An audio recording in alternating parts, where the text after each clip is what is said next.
thou art come into the land which the Lord thy God giveth thee, thou shalt not learn to do after the abominations of those nations. There shall not be found among you any one that maketh his son or his daughter to pass through the fire, or that useth divination, or an observer of times, or an enchanter, or a witch, or a charmer, or a consulter with familiar spirits, or a wizard, or a necromancer. For all that do these things are an abomination unto the Lord, and because of these abominations the Lord thy God doth drive them out from before thee. Number 2. And number 3. Hi Dan, hello, this is Dumbledore's Army. Hello Dan, how are you? You're behind the scenes. So, would you like to, number 2? Sorry. And then number 3. There we are, do you think you're up for that? You up for that? It's easy when you actually get that. Ready? So if you like to, guys, if you want to move out a little bit so we can get some space, so if you like to come into section. Kids, if you want to move out this way for me. Refuse when you get there. Kids, can you move this way for me, please? Kids, Yeah. What you're doing? No. I'll follow you back. Absolutely. So exactly that. Yeah, exactly. So kids, you want to take a step back? That'd be absolutely fantastic for me. So we've got number 1 like that, and then number 2 like that. What you do is you put your left arm forward and you flick your wand up like that way.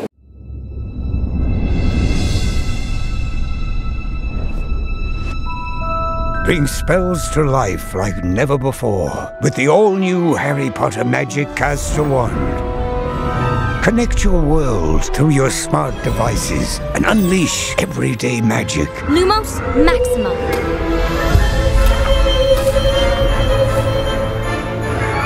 Nox. Incendio. Expecto Patronum. Unlock over 50 spells. Media Logings. Experience hours of interactive adventure and challenge your friends to the ultimate duel. Hold your wand at the ready. 3, 2, 1. Expelliarmus! Well done! Yes! The Harry Potter Magic Caster Wand. The ultimate wand experience. Connect your world in a whole new way. It was 5 years from the train journey where I had the original idea to finishing the book. And during those 5 years, this mass of material was generated, some of which will never find its way into the book, will never need to be in the books. It's just stuff I need to know for my own pleasure, partly for my own pleasure and partly because I like reading a book where I have the sense that the author knows everything. They might not be telling me everything, but you have that confidence that the author really knows everything. Okay, so this is, to the untrained eye, might look like a pile of waste paper, but this is 10 years' work. As you can see, I file meticulously, and I know where every single piece of paper is. I've dragged out a few bits and pieces. So this is the name of everyone in Harry's year. And all these little symbols mean what house they're in, how magical they are, what their parentage is, because I needed this later for the Death Eaters and so on, and the various allegiances that would be set up within the school. I like this. This was 98, and this was me trying to find words for the Dementors. So I have all these Latin words written all over the inside of my diary. I used to cover just about anything with writing, as you can see. This is my application for housing benefit in 28 Gardeners Crescent, which is where the first place I lived, obviously, when I was in Edinburgh. Treated with a complete lack of respect by me. Discarded first chapters of book 1. I reckon I must have got through 15 different alternative chapters of book 1. The reasons for which I discarded each of them were they all gave too much away. And in fact, if you put all those discarded first chapters together, almost the whole plot is explained. This is an old notebook in which I worked out, and again, I don't want you to come too close on this. That is the history of the Death Eaters. Where's my Portuguese diary gone? There it is. So this is a Portuguese diary, as you can see, not filled in, because I've never filled in a diary in my life. but it had paper in it to write on, so we have another draft, book 1, chapter 1. I drew a lot of pictures. I drew them for no one but me. I just wanted to know what the characters looked like. So anyway, that was Argus Filch. No prizes. Snape, obviously. That is Harry arriving in Privet Drive with Professor McGonagall and Hagrid and Dumbledore. So when you were 9, you went to hospital for an operation. What was that for? That was for my Harry Potter scar, as I call it, just here. I call it that because it glows sometimes, and some people notice it, and other times people don't even notice it at all. But I got hit by a golf club when I was playing golf with a friend of mine. Yeah. We were on a putting green, and the next thing you know, there was a 7-iron, and it came out of nowhere and hit me in the head. Oh, no. So yeah, I was in hospital for that. But that was very minor compared to what, you know, how many times you've been into hospital. So, do you want to do that with me? So, you ready? So, and then number 3 is that. So, there we are. Perfect. Expelliarmus. Absolutely perfect. Give me a round of applause. Look at that.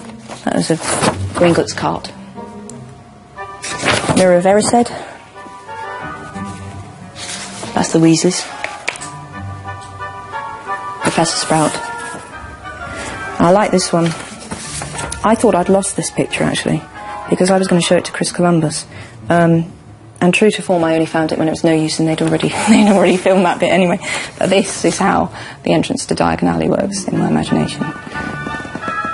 So Chris is going to murder me when he finds out I had a blueprint all along, and he was asking me how it worked. But it was buried in books. And that's in effect what I did. It was a question of condensing and editing and sculpting a book out of this mass of stuff that I had on Harry. And I thought that if it got published, I really thought it's a book for obsessives. It's a book for the kind of people who enjoy every little tiny detail about the world, because I have every little tiny detail about the world. So, do you fancy having a tour? Should be in the film. You should have been in the film, absolutely. So, if you want to stand this side and face initially was the idea. And you found this side, I'll move out the way. So, what you do, I'll do it with you. So, get ready for move number 1. So, your right arm back, like that. So, number 1. To make it as comfortable as number 2. That. And then number 3 is that. I win. So, fantastic. Give me a round of applause. You are, of course, wondering why I have brought you here tonight. Actually, sir, after all these years, I just sort of go with it. Take my arm.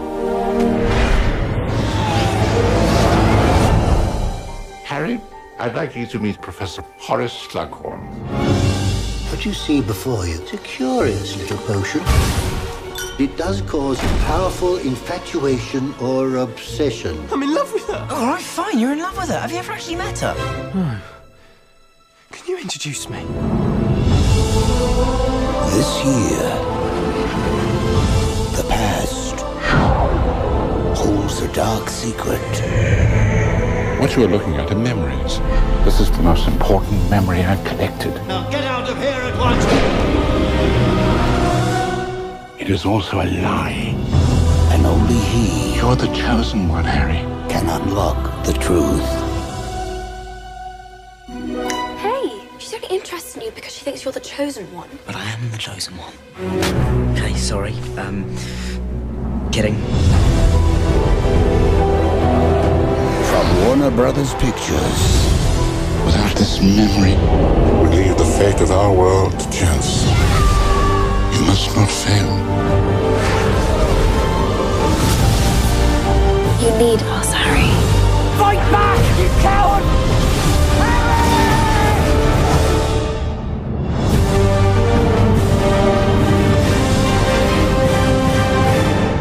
Wir, Megan und ich, freuen uns sehr, heute hier zu sein.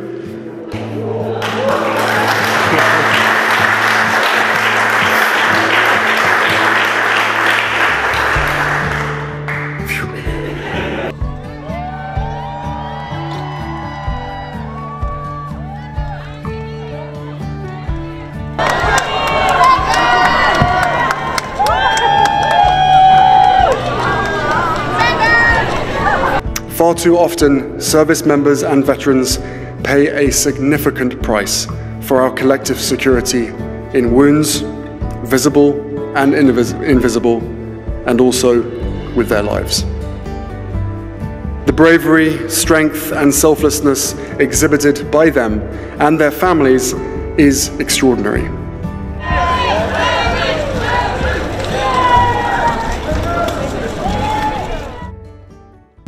These are all the individuals from last year doing their thing, running 100 meters and all that sort of stuff.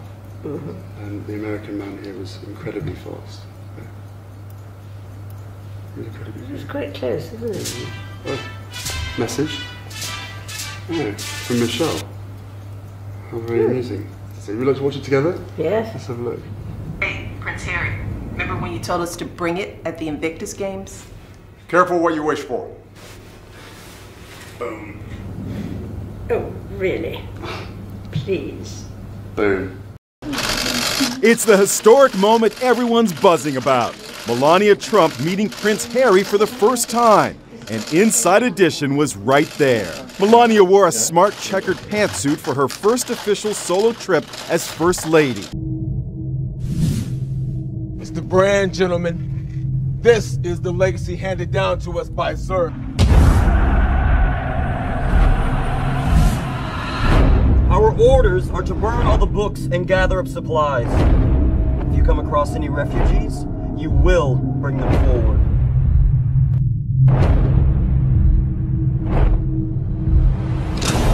The cap is our symbol!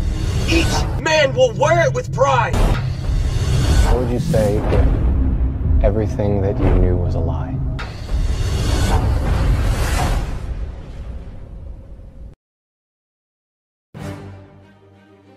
Roxy, you forgot your diary. You wouldn't want to leave this behind. Do you know Professor Diedrich? He told me not to get the chip. He said the bombings were planned. The housing collapse, the financial collapse, all part of a sick plan. The man himself, Mr. Zern!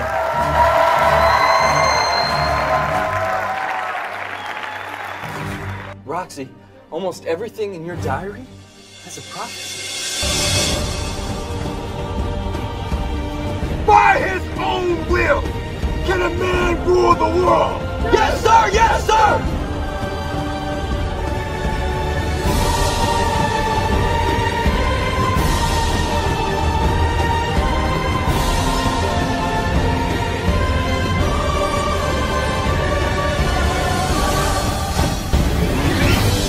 So be separate, be born again in Christ Jesus.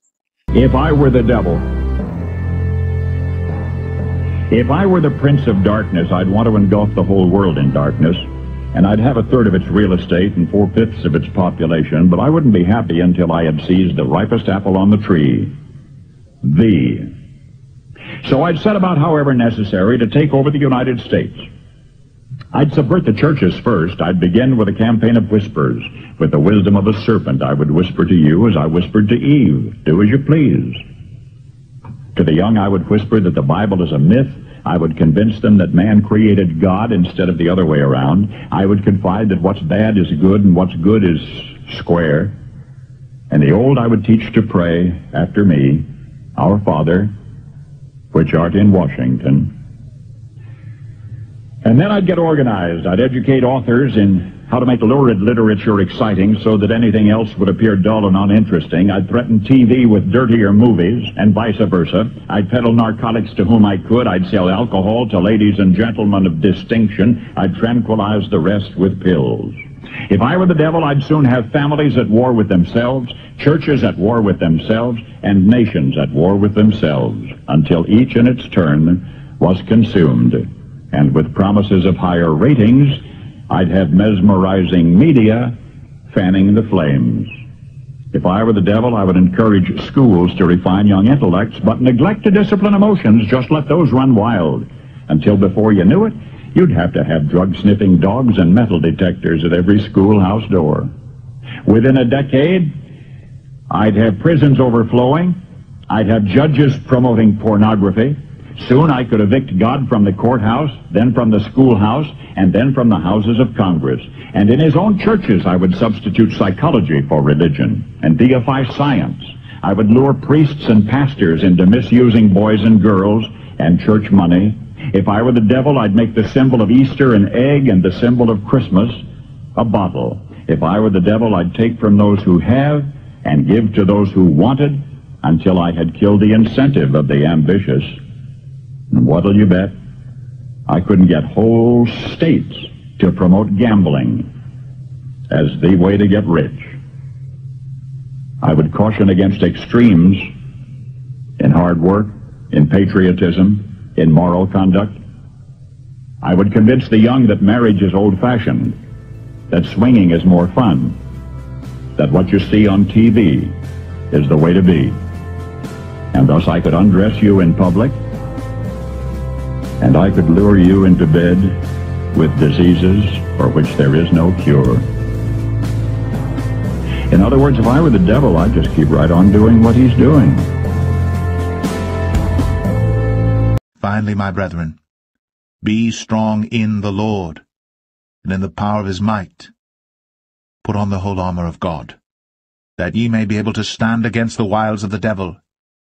For we wrestle not against flesh and blood, but against principalities, against powers, against the rulers of the darkness of this world, against spiritual wickedness in high places. Wherefore take unto you the whole armor of God,